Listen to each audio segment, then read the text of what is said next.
In this case study, it is my objective to show that the people of Woodstock Music and Art Fair made a positive difference to each other despite their unlawful and socially unacceptable behavior. After the promoters spent $2 million in 9 months preparing for the event, they were ready for 3 days of peace and music. What they were not ready for, however, was the migration of people that never seemed to end. Event workers set up campgrounds, electricity, food, and medical tents. However, the first day of the event had already caused so much traffic that the promoters had to find a new plan.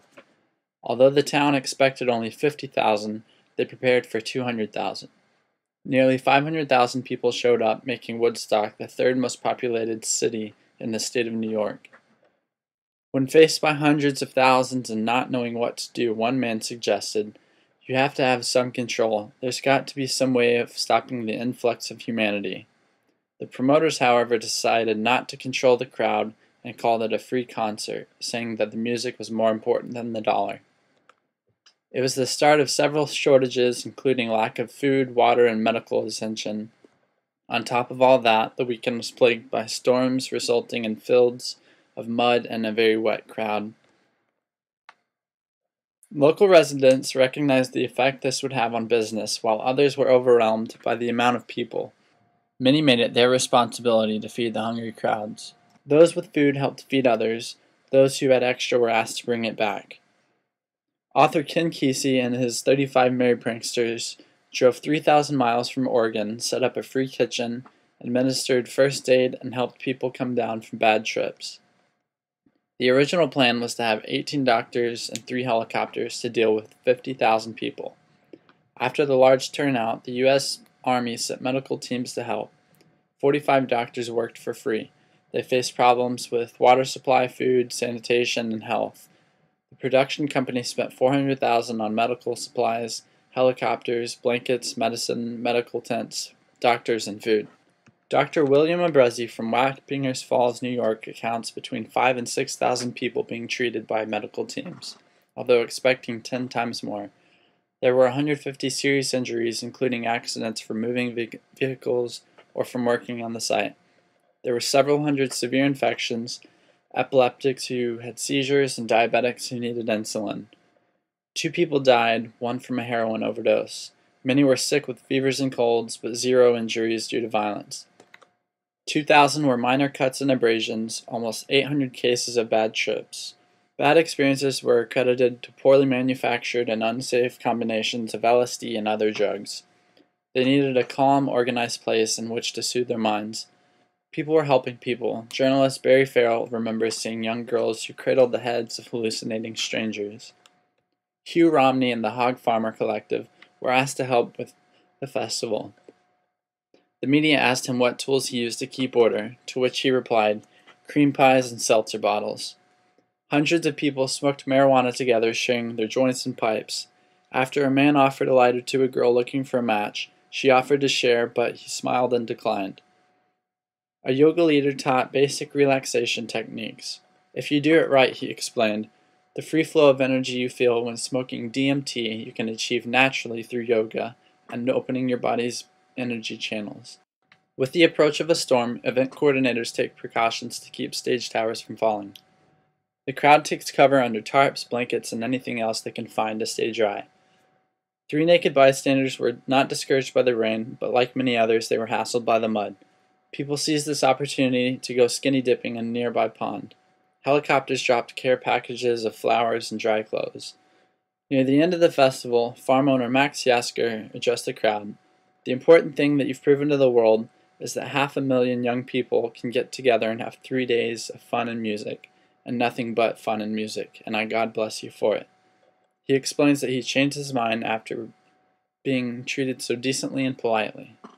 When the crowd finally cleared, 500 people stayed to clean the mess and heal the wounds they afflicted upon the earth as promised. Music is what drew these people to the 600-acre farm. They slept in front of the stage to keep their spots. When asked the importance of music, promoter Mike Lang called it a major form of communication.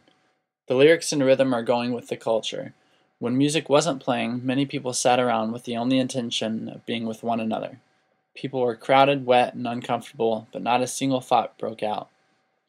At one point, two men started arguing, but the crowd broke out chanting, "Peace, peace, peace."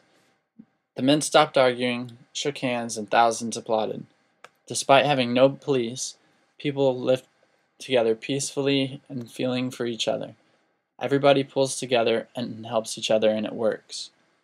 A local police officer was surprised in seeing these people as good American citizens, urging the country to be proud. I am biased because I am friends with many people who generally share the same ideas. Some of these ideas include freedom, love, and nonviolence, spontaneity, peace, and cooperation.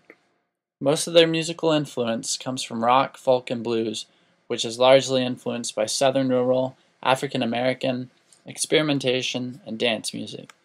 They have a strong need for individualism and nonconformity. Their key motto is do your own thing. Find your soul, find your essence and do it. Don't conform out of fear. Not everyone approved of their behavior. Many young people left home to attend the festival without their parents' approval. One girl explained, after being away for 2 years, that her parents have begun to accept who she is. But I can't really communicate anything important because they couldn't understand it. My mother lives in a lot of pain because she's sure that I'm going to hell, and there's nothing that I can do to tell her that it doesn't exist to me. Many of their ideas stem from Eastern philosophy and Native American living off the land. They reject what they call the traditional model of living in a small family unit and follow one that they find is more relevant to the planet and nature. This is one that involves living off the land while taking care of it. This includes making their own clothes, growing their own food, and building their own homes.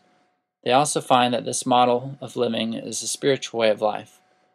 Their spiritual ideas are also influenced by Eastern and Dharmic spiritual ideas, which include Taoism, karma, and meditation.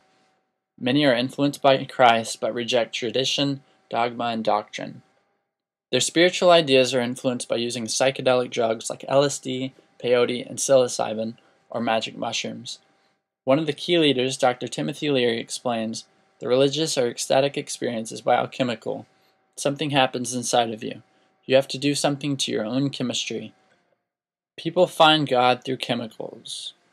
God has provided man with literally hundreds of ways of sacramentally eating foods which will spiritually turn you on. This means discovering that you are divine within, and that there is wisdom and richness and beauty within.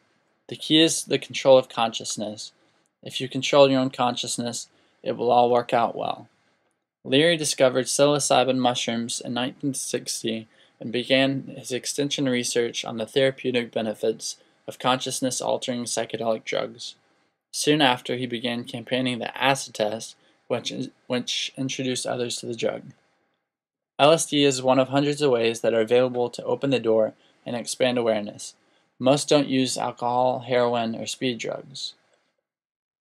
30 years ago, economic security, or a job, was the key. The older generation is scared and stiff about economics and social security. Kids today are asking why. We don't want 2 cars. What's the meaning of life? We want more. Leary explains that they realize the game of life is not to have things, but to have fun, not to fight and compete. We don't need to compete.